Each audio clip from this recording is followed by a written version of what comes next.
Saluto a tutti, oggi sono in Paolinza, biblioteca de Paoli, possa presentare de Barriere Invisibili, sul libro nuovo di Kilap Gay, un amico nostro senegalese che è un mediatore culturale, e sta a contare di sterro, immigrazione, integrazione tra sa Sardegna, s'Africa, s'Europa e sul mondo. Andeus intende, se ho questione di averlo che si sono entro questa biblioteca, andeus. Siamo con Anna Maria Baldussi della AIPSA Edizioni, alla quale chiediamo naturalmente conto di questa nuova pubblicazione con Kilap e che ci racconti un po' la genesi di questo nuovo libro. Sì. Allora, questo nuovo libro è nuovo soltanto dal punto di vista della pubblicazione, perché ovviamente quello che è il racconto, quello che è la storia, quello che è in qualche modo anche la matrice, nasce dal tempo lontano e direi che è la logica continuazione del precedente volume. È un volumetto, ma non deve trarre in inganno il fatto che siano volumetti. La collanina nasce in questo modo, l'abbiamo voluta così, per non che si in qualche modo confondesse con un classico libro di saggio sull'immigrazione e così via.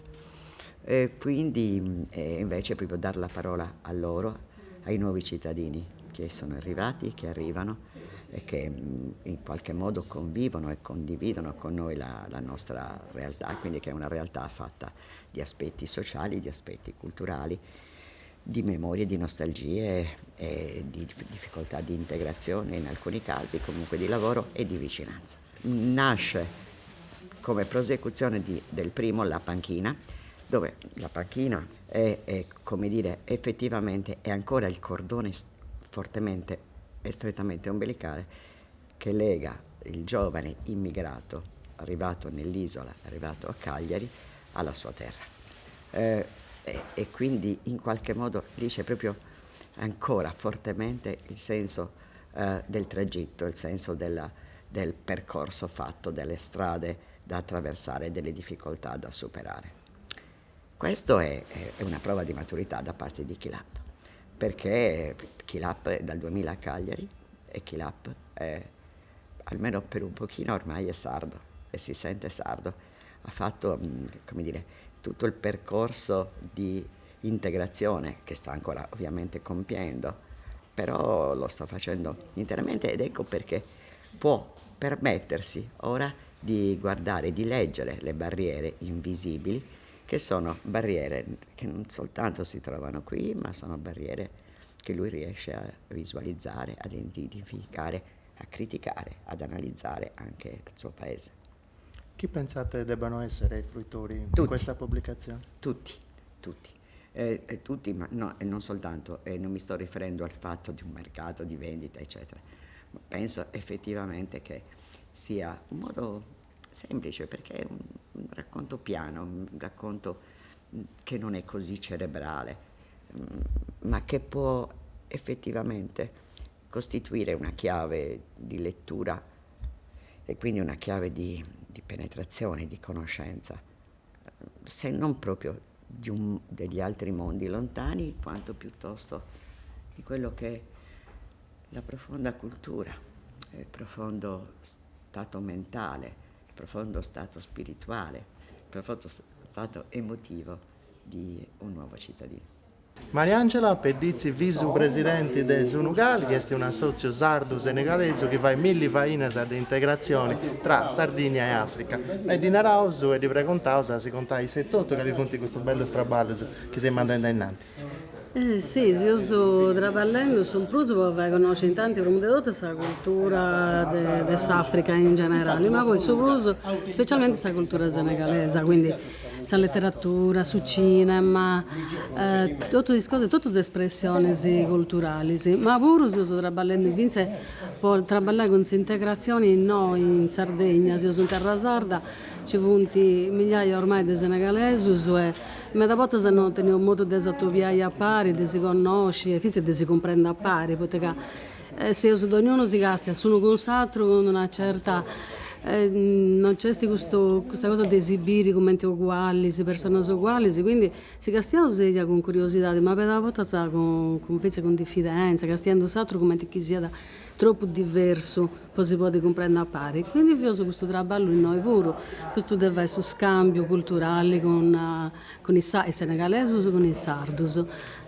Ci provavo che no altro, perché è una comunità di un poco particolare, come comunità che proprio me da questa cosa di parlare strinto tra issos, di non mesturare in meda con i sardus, però noi ci provavo c'è tutto, perché alla fine siamo tutte persone, siamo tutti mezzinari di esseri umani, e tutti si vogliono conoscere a pari e bevi tutti in pari e comprendendosi uno con l'altro. Siamo con Kilap Gay, autore del libro Le barriere invisibili che abbiamo presentato oggi. Kilap, come nasce questa nuova pubblicazione dopo la panchina?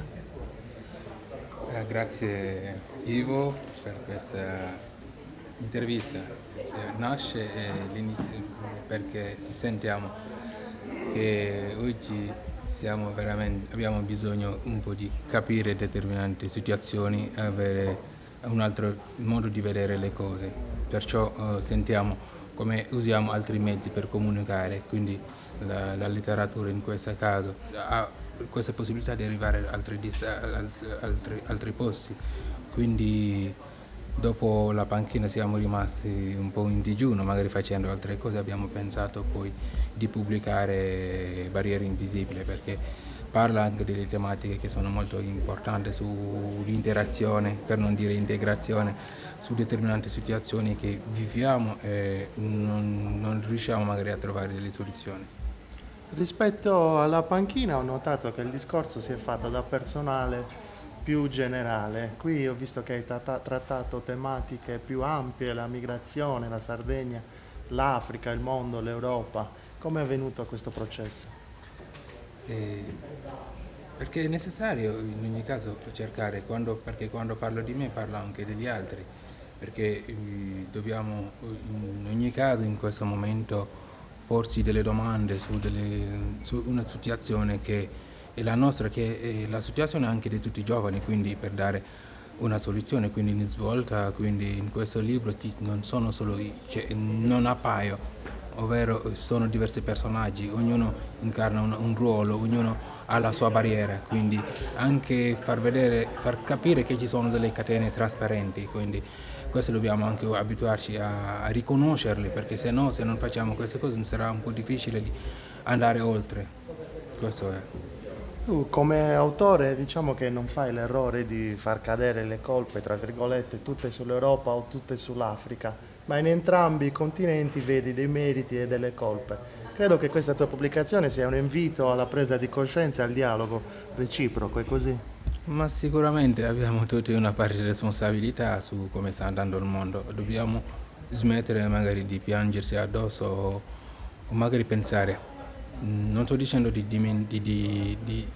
dimenticare la storia, però un pochettino sono secoli che sono passati, quindi siamo dei fratelli, non siamo nati, io non sono un schiavo, né i miei genitori, non ho subito direttamente la colonizzazione, quindi dobbiamo un pochettino guardarci, perché il mondo chiede questo, chiede di fare un passo in avanti e cercare di non ripetere gli stessi errori, quindi si parla di tutto e si mette la responsabilità è ognuno di noi, quindi è questo che abbiamo voluto sottolineare. Tu ormai sei da tanti anni in Sardegna, quindi sei anche un po' sardo. Cosa vorresti dire? Che messaggio vorresti mandare ai giovani sardi?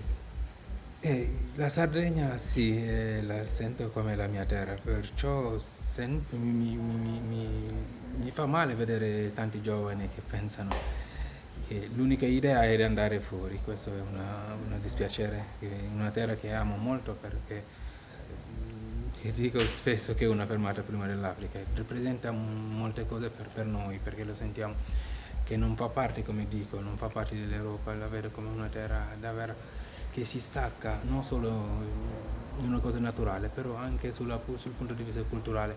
Quindi si può benissimo costruire un paradiso e vedere i giovani che se ne vanno, che non hanno neanche cercato di portare avanti ad esempio le opere che hanno fatto le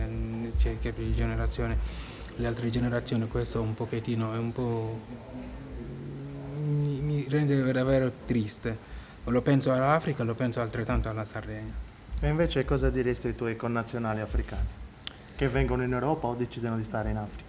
Sì, l'idea di venire va bene ognuno perché gli esseri umani devono spostarsi giustamente, se hanno voglia di farlo dobbiamo farlo, però non sacrificare una vita per venire in Europa e capire che anche che qui le difficoltà ci sono, quindi dobbiamo cercare di affrontarle, quindi dare il messaggio, capire che dobbiamo prendersi delle responsabilità, però dobbiamo anche costruire l'Africa. Non deve essere se c'è un'andata e ritorno va bene, quindi andare a vedere quello che succede dall'altra parte del mondo, però dobbiamo noi essere i primi a metterci la mano nella pasta per costruire il futuro dell'Africa. Vuoi fare un saluto e un wolof per i tuoi amici e connazionali che sono in Sardegna? dëgg la maa ngi ziar ñëpp di leen gërëm di leen ñaanal ci weeru tedd bi weeru koor di leen nag wax ne leen ku ci ne ci ñun na jéem a fagaru te xam ne ëllëgu Afrique suñu réew ci suñuy loxo la wekku kon jërë ngeen jëf